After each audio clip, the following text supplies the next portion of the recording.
Biografi Habib Umar bin Muhammad bin Salim bin Hafiz. 1. Kelahiran. Habib Umar bin Muhammad bin Salim bin Hafiz bin Syekh Abu Bakar lahir pada hari Senin tanggal 4 Muharram 1383 H, atau bertepatan pada tanggal 27 Mei tahun 1963 pada pagi hari sebelum terbit matahari, di Tarim, Hadramaut, Yaman.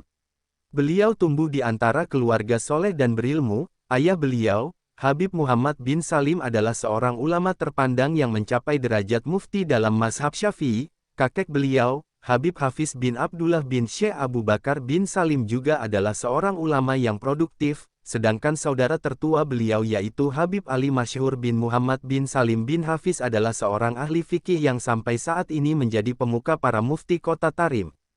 2. Pendidikan. Ketika Habib Umar bin Hafiz masih kecil usia 7 tahun, setiap malam Habib Muhammad bin Hafiz ayahandanya, membangunkan Habib Umar untuk salat tahajud. Habib Muhammad terkadang melihat Habib Umar kecil terkantuk-kantuk di saat tengah melakukan salat tahajud. Pada suatu saat ada seorang tamu melihat hal tersebut dan berkata, "Anakmu terlalu kecil, kasihan. Umurnya belum pantas untuk ibadah seperti ini."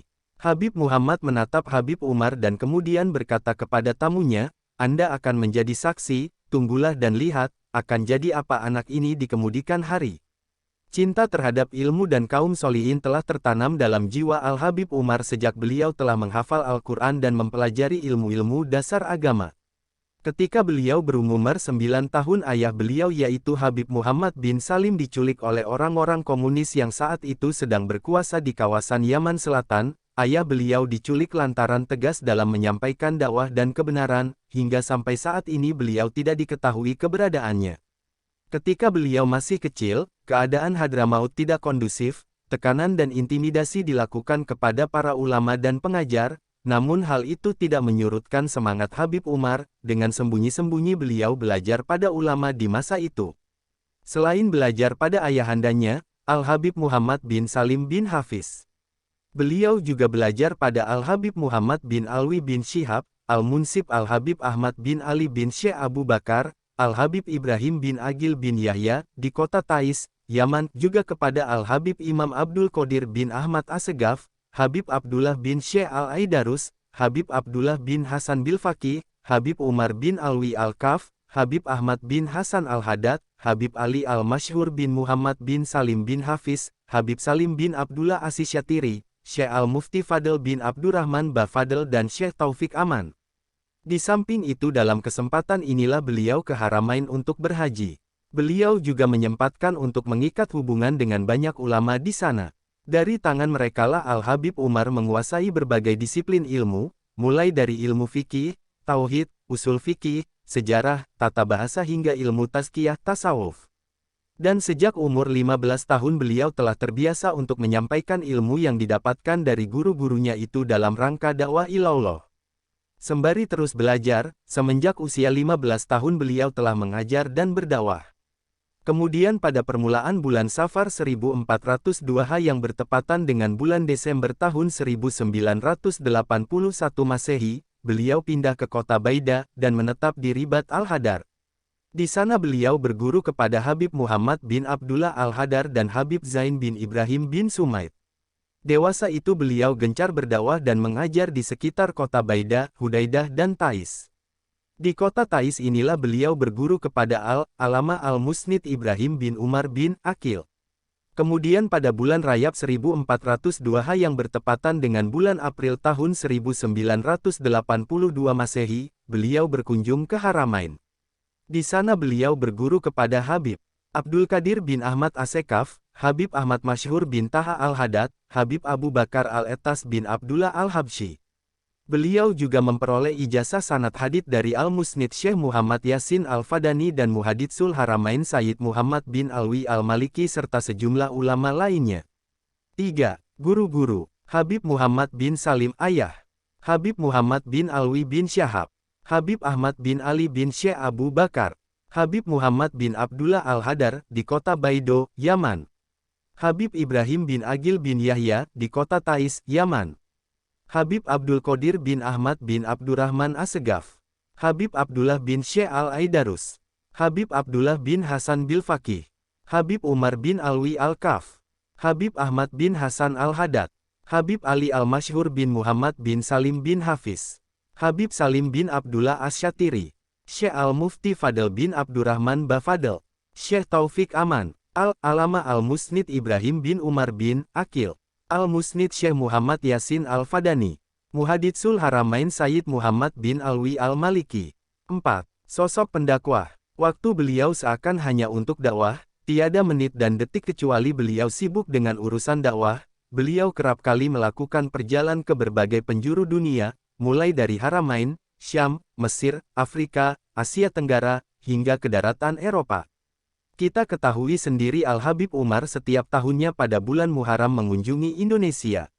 Dakwah beliau juga sangat dirasakan kesejukannya dan disambut dengan hangat oleh umat Islam di Indonesia. Masyarakat menyambut beliau dengan sangat antusias dan hangat, mengingat bahwa kakek beliau yang kedua, Al-Habib Hafiz bin Abdullah bin Syekh Abu Bakar bin Salim, berasal dari Bondowoso, Jawa Timur, Indonesia. Dakwah beliau yang sangat indah dan sejuk itu yang bersumber dan kakek beliau Nabi Muhammad SAW, sangatlah diterima oleh berbagai kalangan, baik pemerintah maupun rakyat, kaya ataupun miskin, tua muda. Di Indonesia Al-Habib Umar sudah beberapa kali membuat kerjasama dengan pihak bahkan pemerintah Indonesia. Dalam hal ini Ditjen Kelembagaan Keagamaan Departemen Agama RI meminta pembuatan kerjasama dengan Al-Habib Umar dan Darul Mustafa untuk pengiriman SDM yang berkualitas, khususnya para kiai pimpinan pondok pesantren untuk mengikuti program pesantren kilat selama 3 bulan di bawah bimbingan langsung Al-Habib Umar. Sampai saat ini, banyak sudah santri-santri di Indonesia yang menuntut ilmu di pondok pesantren yang beliau pimpin, Darul Mustafa di Hadramaut, dan telah melahirkan banyak dai-dai yang meneruskan perjuangan dakwahnya di berbagai daerah di Indonesia. 5. Mendirikan pesantren. Selanjutnya pada tahun 1413 1992 M, beliau pindah ke kota Syir dan mengajar di Ribat Syir. Beliau menetap di sana selama beberapa tahun. 1 tahun setengah sebelum ke Syir, beliau tinggal di Oman untuk mengajar dan berdakwah di sana. Setelah itu beliau kembali ke kota Tarim, dan pada tahun 1414 1994 M beliau mulai merintis pendirian pesantren, Darul Mustafa, yang kemudian secara resmi berdiri pada hari Selasa 29 Zulhijjah 1417 H tanggal 6 Mei tahun 1997 M. 6. Kisah teladan. Ketika Habib Umar Al-Hafiz lebih memilih janda. Dikisahkan bahwa ketika Habib Umar bin Muhammad bin Salim bin Hafiz telah berusia 25 tahun dan sudah siap untuk menikah, sang guru yaitu Al-Imam Al-Habib Muhammad bin Abdullah Al-Haddar pun memberikan tawaran kepada Al-Habib Umar untuk menikah dengan salah satu putrinya. Al-Habib Umar pun disuruh untuk memilih salah satu di antara 2 putri sang guru. Pilihan pertama adalah putri beliau yang masih muda dan perawan. Dan pilihan kedua adalah putri beliau yang sudah berstatus janda. Tanpa pikir panjang, Al-Habib Umar pun memilih putri gurunya itu yang sudah berstatus janda. Ketika sang guru menanyakan apa yang menyebabkannya menentukan pilihan itu, Al-Habib Umar pun menjawab, "Aku ingin ditemani oleh seseorang yang telah memiliki pengalaman di dalam menjalani kehidupan, karena suatu saat nanti aku akan membawa beban yang cukup berat perjuangan dakwah. Dan satu lagi yaitu, aku ingin mengikuti apa yang dilakukan oleh kekasihku Muhammad Al-Mustafa SAW." Rasulullah SAW, ketika menikahi Sayyidah Khadijah Ra, berumur 25 tahun dan Sayyidah Khadijah Ra, sudah berstatus janda. Syaroni As-Samfuri, Cilangkap Jaktim tanggal 8 Desember tahun 2013 disadur dari FP, Idolaku Nabi Muhammad SAW. Akhlak Habib Umar Al-Hafiz. Berikut ini ada sekelumit kisah menarik tentang keluhuran budi pekerti Habib Umar bin Muhammad bin Salim bin Hafiz yang dikisahkan langsung oleh penulisnya. Berikut saya akan kutip kisahnya, semoga lantaran kisah ini membuat kita semakin rindu akan kehadiran beliau di bumi Indonesia Pertiwi pada tahun-tahun berikutnya. Amin. Ini adalah pengalaman pribadi saya, Habib Ahmad Ibn Muhammad Al-Kaf, yang tak akan pernah terlupa tentang kemuliaan akhlak guru mulia Al-Habib Umar Ibn Hafiz. Waktu itu pertengahan April tahun 1994 musim dingin di kota Tarim Hadramaut mulai menyapa kami, yang memang kami sendiri belum terbiasa dengan dinginnya cuaca Tarim tatkala musim dingin tiba. Al-Habib Umar pun telah menyiapkan untuk kami para santrinya dari Indonesia yang waktu itu sangatlah manja dengan sebuah selimut tebal yang mahal, masing-masing dari kami mendapatkan satu selimut. Kisah pun bermula, seperti biasanya selepas asyar kami dan Al-Habib Umar menuju kota Tarim untuk menghadiri Rauhah dan Maulid di kota tersebut. Selepas acara kami pun kembali ke kediaman Al-Habib Umar di kota Aidit. Biasanya kami pulang larut malam dan karena pada waktu itu Al-Habib Umar hanya memiliki satu mobil maka kami pun selalu berebutan untuk menaiki mobil tersebut. Terkadang mobil Nissan Patrol itu dimuat oleh 20 orang lebih sehingga penuh di dalam dan di atas mobil. Kami berebut karena memang jika kami tidak dapat tempat di mobil tersebut terpaksa kami akan pulang dengan berjalan kaki yang berjarak kurang lebihnya 5 km. Saya dan dua teman saya pada waktu itu kurang beruntung. Walhasil, kami bertiga berjalan kaki untuk pulang ke rumah Al-Habib Umar. Sesampainya di tempat Al-Habib Umar, kami mendapati teman-teman kami yang lain telah mendapatkan selimut tebal yang baru saja dibagikan oleh Al-Habib Umar. Kami pun bergegas menemui Al-Habib Umar. Tetapi, lagi-lagi kami kurang beruntung karena selimutnya telah habis. Al-Habib Umar mengatakan bahwa toko penjual selimutnya kehabisan stok dan berjanji akan memenuhi kekurangannya besok pagi. Kami pun pamit kepada beliau untuk tidur. Akan tetapi, sebelum kami pergi Al-Habib Umar menyuruh kami untuk menunggu. Kami menunggu Al-Habib Umar yang masuk ke dalam rumahnya. Beberapa saat kemudian Habib Umar pun keluar dengan membawa beberapa selimut tipis dan lusuh dan membagikannya kepada kami bertiga. Kami pun menerima selimut itu tanpa pikir panjang lalu kami pun pulang menuju asrama yang berada tepat di belakang rumah Al-Habib Umar. Kami membagikan selimut tipis dan lusuh pemberian Al-Habib Umar yang berjumlah 2 selimut besar dan 3 selimut kecil untuk kami bertiga. Baru saja kami meluruskan badan untuk tidur terdengar tangisan bayi yang tak henti-hentinya yang kami yakin itu adalah tangisan anak Al-Habib Umar yang masih bayi pada waktu itu. Kami pun sempat bertanya-tanya dalam hati kenapa bayi itu menangis sepanjang malam. Sambil tetap berusaha untuk memejamkan mata. Menjelang subuh suara tangisan bayi pun berhenti, mungkin karena kelelahan menangis sepanjang malam. Kami pun bergegas menuju ke Masjid Aidit yang terletak persis di depan rumah Al-Habib Umar sambil membawa kitab Nahwu yang akan kami pelajari setelah salat subuh di bawah bimbingan langsung Al-Habib Umar. Setelah selesai belajar Nahwu kami pun pulang ke asrama kami. Di pertengahan jalan kami bertemu Degen Habib Salim anak dari Al-Habib Umar bin Hafiz yang waktu itu masih berusia 6 tahun. Kami mencoba menyapa dan bertanya, "Wahai Salim mengapa adik bayimu menangis tak henti-hentinya tadi malam? Apakah dia sakit?" Habib Salim pun menjawab, "Tidak, adikku tidak sakit." Jawab Habib Salim, "Lalu apa yang membuatnya menangis?" Tanya lagi kami. Dengan keluguannya Salim pun menjawab, "Mungkin karena kedinginan, karena semalam kami sekeluarga tidur tanpa selimut." Bagai tersambar petir kami terkejut mendengar ucapan polos tersebut. Kami pun berlari menuju asrama untuk mengambil selimut lusuh yang ternyata milik keluarga Al-Habib Umar yang beliau berikan kepada kami dan beliau sekeluarga rela tidur tanpa selimut di dinginnya malam kota Tarim demi anak-anak muridnya. Kami kembalikan selimut tersebut kepada Al-Habib Umar sambil membendung air mata dan tanpa tahu harus berkata apa. Dengan senyum dan seolah-olah tak terjadi apa-apa, Al-Habib Umar menerima selimut dari kami dan menggantikan selimut tersebut dengan yang baru, yang juga baru saja dikirim oleh pemilik toko. Kami pun kembali ke asrama tanpa dapat membendung lagi air mata kami yang melihat kemuliaan yang beliau berikan kepada kami.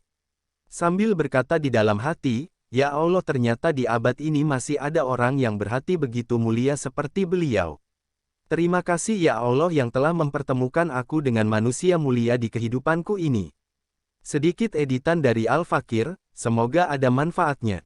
Gelar Al-Hafiz. Ujian dari Habib Munzir bin Fuad Al-Musawa, guru mulia kita Al-Habib Umar bin Hafid. Beliau sudah hafal 20.000 hadits di usia sebelum 20 tahun lalu meneruskan hingga selesai ke 100.000 hadits, namun saat kunjungan beliau kemarin, beliau menegur saya untuk tidak menyebutkan gelar Al-Hafiz pada nama beliau. Al-Hafiz adalah gelar yang lazim diberikan para ulama lainnya kepada para ulama yang telah menghafal lebih dari 100.000 hadits beserta sanad dan matannya. Demikian tawadunya guru mulia kita ini, tidak suka gelarnya disebut, padahal kini untuk masuk pesantren beliau di Darul Mustafa syaratnya mestilah hafal Al-Quran dan 2000 hadits berikut sanadnya. Sekarang Mahat Darul Mustafa mempunyai peraturan baru, pesantren beliau itu yang masuk ke sana syaratnya hafal Al-Quran dan hafal 2000 hadits. Demikian salah satu syarat bagi mereka yang mau belajar bersama beliau karena barangkali beliau sudah melihat dan sudah waktunya menumpahkan tugasnya ilmu hadits yang beliau miliki, yang selama ini barangkali terpendam karena keterbatasan kemampuan dari orang-orang yang belajar kepada beliau. 7. Karomah. Suatu saat Habib Umar bin Muhammad bin Salim bin Hafiz ingin melakukan perjalanan dakwah ke pedalaman Afrika. Ketika itu beliau ditemani oleh seorang mualaf bernama Khomis. Khomis adalah salah satu di antara orang-orang yang masuk Islam melalui perantara tangan Al-Habib Ahmad Masyhur bin Taha Al-Haddad dan sering membantu kegiatan dakwah beliau selama di daerahnya. Pedalaman Afrika yang ingin dikunjungi oleh Al-Habib Umar harus melewati hutan belantara, yang mana hutan belantara Afrika terkenal akan hewan buasnya. Tapi dengan mantap Habib Umar bin Hafiz memberikan isyarat untuk segera berangkat. Dimulailah perjalanan dakwah beliau. Sebelum masuk ke dalam hutan, beliau beserta rombongan dihentikan oleh beberapa orang polisi yang sedang berjaga di sebuah pos dekat dengan hutan yang ingin dilalui oleh Al-Habib Umar. Mereka hendak memperingatkan agar Al-Habib Umar tidak memasuki hutan karena hari sudah malam. Ditakutkan beliau dan rombongan akan diserang oleh beberapa hewan buas yang keluar untuk mencari mangsa di saat malam tiba. Al-Habib Umar pun keluar dari mobil yang ditumpanginya dan berdiri di samping mobil tersebut. Serta-merta Al-Habib Umar memerintahkan seseorang untuk menggelar tikar di dekat mobil dan memerintahkan rombongan untuk membaca Maulid Al-Habsyi, Simtud Durar. Pembacaan Maulid pun dimulai. Karena para polisi yang berjaga di pos itu beragama Kristen, mereka pun hanya bisa menonton dari kejauhan. Setelah pembacaan Maulid selesai, Al-Habib Umar mendapat isyarat untuk melanjutkan perjalanan malam itu juga. Para polisi itu tetap berusaha untuk mencegahnya, tapi Al-Habib Umar bersikeras ingin melanjutkan perjalanannya. Para polisi pun kalah argumen dan berinisiatif untuk mengikuti Al-Habib Umar dari belakang menggunakan mobil lain, takut kalau terjadi apa-apa dengan Al-Habib Umar dan rombongan. Di tengah perjalanan hal yang dikhawatirkan pun terjadi. Di depan mobil yang ditumpangi oleh Al-Habib Umar, muncul seekor singa. Ketika itu Al-Habib Umar duduk di kursi depan. Mulailah singa itu mengitari mobil tersebut. Walaupun demikian sang Habib tetap tenang, berbeda dengan rombongan lain yang mulai menunjukkan rasa ketakutannya. Tak lama kemudian singa itu berhenti di depan jendela sebelah tempat duduk Al-Habib Umar, lalu menaikkan kaki depannya ke atas jendela. Al-Habib Umar pun tetap tenang tanpa menunjukkan rasa ketakutan sedikitpun. Lalu beliau berkata kepada supir, "Turunkan jendela ini." Supir pun menjawab dengan ketakutan, "Ya Habib, ini singa." Tapi Al-Habib Umar tetap ingin agar dia menurunkan jendela tersebut. Kaca jendela pun diturunkan. Suatu kejadian menakjubkan pun terjadi, Al-Habib Umar mengajak bicara singa tersebut. "Hai singa, kami ini adalah utusan Rasulullah SAW." Kemudian Al-Habib Umar mengambil sebuah pisang dan memberikannya kepada singa itu. Singa yang biasanya makan daging, kali ini mau memakan pisang yang diberikan Al-Habib Umar. Setelah memakan pisang itu, singa mengangguk-anggukkan kepalanya lalu pergi meninggalkan Al-Habib Umar dan rombongan. Perjalanan pun kembali dilanjutkan. Tak lama kemudian Al-Habib Umar dan rombongan sampai ke tempat tujuan. Setelah menyaksikan kejadian yang luar biasa itu, para polisi yang sebelumnya beragama Kristen itu pun ingin mengikrarkan diri mereka untuk masuk agama Islam. Ternyata kejadian yang mereka saksikan menjadi sebab hidayah Allah SWT, yang ingin mengembalikan mereka ke dalam pelukan Islam. 8. Karya-karya. Di tengah kesibukannya sebagai pendidik dan juru dakwah Habib Umar masih sempat menulis beberapa kitab, diantaranya Isaf Tolibi Ridho Al-Halak Bimakarimi Al-Halak, Taujihat Tulab, Syarah Mandumah Sanat Alawi, Hulukuna, Dahirah Musyarafah, Khulaso Madat An-Nabawi, Diyaul Lami Bidikri Maulidi Nabi As-Syafi, Syarobu Al-Tohur fi Dikri Siratu Badril Budur, Taujihat Nabawiyah, Nur Aliman, Al-Muhtar Sifa Al-Sakim, Al-Wasatiyah, Mamlakatul Ka'ab wa Al-Adha, Muhtar